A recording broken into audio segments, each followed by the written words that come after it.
2025 সালে এই 10টি কাজ অবশ্যই করো। 1. অতীতে যা কিছু হয়েছে সব কিছুকে ভুলে যাও। 2. অতীতে করা কোনো ভুল কাজের জন্য আফসোস করা বন্ধ করো। অতীত থেকে শিক্ষা নিয়ে ভবিষ্যতে এগিয়ে যাও। 3. ভালোবাসার থেকে আত্মসম্মানকে বেশি গুরুত্ব দাও। মনে রেখো, নিজেকে ভালো রাখার দায়িত্বটা কিন্তু নিজেকেই নিতে হবে। 4. নেগেটিভ মানুষদের থেকে নিজের দূরত্ব বজায় রেখো। কাউকে তার প্রাপ্য সম্মানের চেয়ে অতিরিক্ত বেশি দিতে যেও না। 5. খুব দ্রুত মানুষকে বিশ্বাস করো না। 6. কোনো কাজে লজ্জা করো না, সেটা যতই ছোট হোক না কেন। 7. কোনো কাজকে অপূর্ণভাবে সমাপ্ত করবে না, সমাপ্ত করার আগে পূর্ণ করো। 8. সব থেকে বেশি গুরুত্ব নিজের পরিবারকে দাও, তারপরে নিজের ক্যারিয়ারকে দাও। 9. নিজেকে ভালোবাসো, কোনো কিছু অতিরিক্ত চিন্তা করো না। 10. যে কোনো কাজ করার আগেই চিন্তা ভাবনা করে করো। খালি পকেট এবং বেকারত্ব তোমাকে যা শিখাবে এই পৃথিবীর কোনো বই তা তোমাকে শেখাতে পারবে না। সন্তানকে উপহার না দিলে সে হয়তোবা কিছুক্ষণ কাঁদবে, কিন্তু সংস্কার না দিলে সে সারা জীবন কাঁদবে। এক ফোঁটা লেবুর রস যেমন হাজার লিটার দুধকে নষ্ট করে দেয়, ঠিক তেমনি মানুষের অহংকার তার হাজারো গুণকে নষ্ট করে দেয়। মানুষ জ্ঞানের পরিচয় দেয় তার কথায়, যোগ্যতার পরিচয় দেয় তার কর্মে এবং বংশের পরিচয় দেয় তার ব্যবহারে। কিছু কিছু মানুষ নিজেকে নিয়ে প্রচুর অহংকার করে, খুব বড়ভাবে, কিন্তু তারা হয়তো জানে না যে ফুলের সৌরভ এবং মানুষের গৌরব বেশি দিন টিকে না। আমাদের এটা ভুলে যাওয়া উচিত নয় যে জগতে কোনো কিছু চিরস্থায়ী নয়, এমনকি আমাদের সমস্যাগুলো নয়। অতিরিক্ত খুশি থাকার কথা এবং অতিরিক্ত কষ্টে থাকার কথা কখনো কাউকে বলো না, কারণ খুশিতে মানুষ নজর লাগায় আর কষ্টে মানুষ লবণ লাগায়।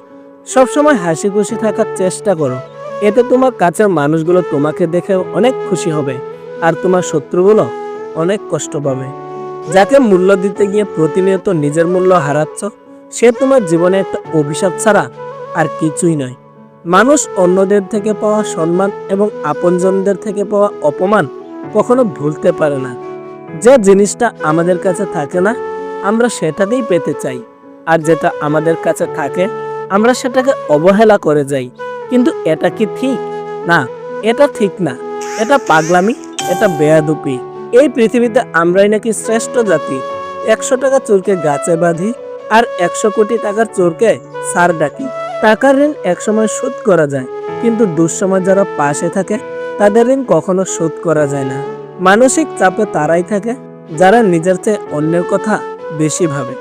জীবন নামের অচেনা গলিতে অনেকটা পথ চলার পর এটাই বুঝলাম, এই পৃথিবীতে কেউ কারোর নয়। জীবনে যদি আঘাত পেয়ে থাকো তাহলে নিজেকে দোষী ভাবো না, কারণ যে গাছের ফল যত বেশি মিষ্টি হয় সেই গাছে তত বেশি পাথর ছুঁড়ে মারা হয়। মনে রেখো, যারা স্বার্থপর তারা কখনো আপন হয় না, কারণ স্বার্থ শব্দটির পরেও তো পর শব্দটি থেকে যায়। উপরওয়ালা দেওয়া সব থেকে বড় উপহার তোমার জীবন, তাই এটাকে দুঃখে কষ্টে কাটিও না।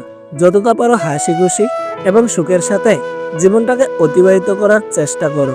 এই পৃথিবীর সব থেকে সুন্দরতম দৃশ্য হচ্ছে কারো মুখে হাসি দেখা, আর তার চেয়েও ভালো লাগবে যখন জানতে পারবে তোমার কারণেই তার মুখে হাসি ফুটেছে।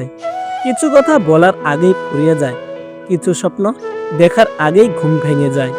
জীবনে যত বড় হবে ততই বুঝতে পারবে প্রয়োজন ছাড়া এই পৃথিবীতে কেউ আপন হয় না।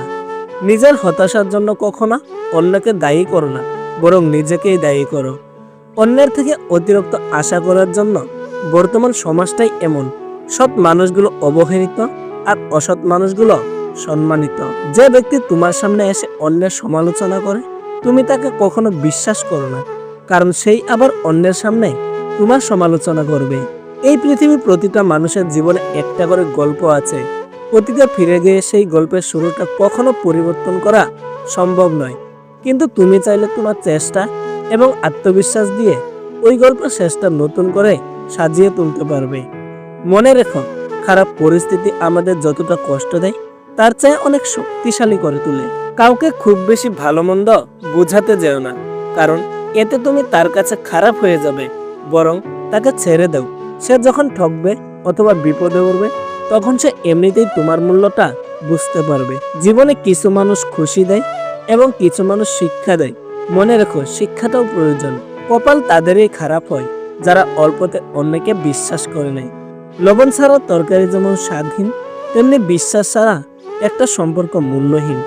কিছু কিছু মানুষের সাথে কথা বলে ভালো লাগে, আবার এমন কিছু মানুষ আছে যাদের সাথে কথা বলে শান্তি লাগে। যাদের সাথে কথা বলার পর শান্তি লাগে, সেই মানুষটা অনেক স্পেশাল। তাহলে বন্ধুরা, ভিডিওটি কেমন লাগলো কমেন্ট করে জানাতে ভুলবেন না। আর মনে রাখবেন, এই স্বার্থপর দুনিয়ায় আপনার পাশে কেউ থাকবে না।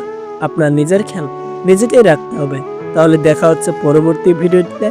ততক্ষণ ভালো থাকবেন, সুস্থ থাকবেন।